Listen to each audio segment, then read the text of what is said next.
When it comes to safety at sea, one of the most critical devices on board a merchant ship is the Emergency Position Indicating Radio Beacon, or EPIRB.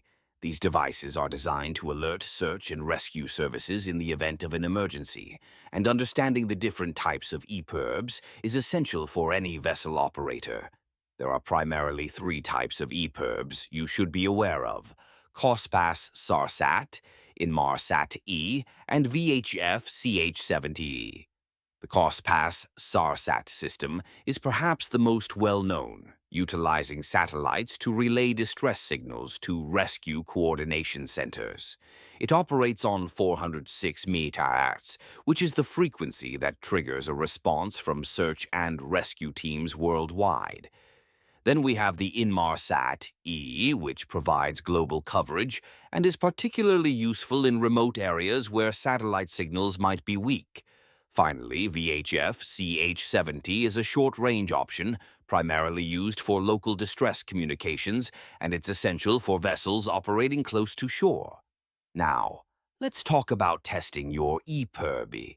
Regular testing is crucial to ensure that your device will function when you need it most. There are two main approaches: manual and scientific testing. For manual testing, you can perform a self-test by activating the EPIRB briefly to check its functionality. However, this should be done in accordance with the manufacturer's guidelines and never in a way that could interfere with emergency services. Scientific testing, on the other hand, involves more rigorous procedures, often requiring specialized equipment to ensure the device is transmitting correctly and at the right frequency.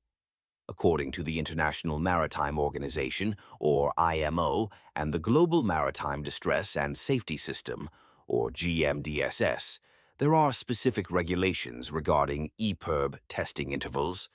Generally, you should conduct a self-test monthly and a more thorough inspection annually. Keeping a log of these tests is not just good practice. It's a regulatory requirement. This log should include the date of the test, the results, and any maintenance performed. Now, what happens if your EPIRB transmits data incorrectly or if you experience a false alarm? First, it's crucial to remain calm. If you suspect a malfunction, you should immediately notify the relevant authorities. This can prevent unnecessary search and rescue operations, which can be costly and divert resources from real emergencies. Additionally, ensure that you conduct a thorough check of the device to identify any issues. If the problem persists, consult the manufacturer or a qualified technician for further assistance. In conclusion, understanding the types of EPIRBs, adhering to testing protocols, and being aware of regulations are vital for ensuring the safety of your vessel and crew. Regular maintenance and proper response to any issues can make all the difference in a real emergency. Stay informed, stay compliant, and keep your EPIRB ready for action.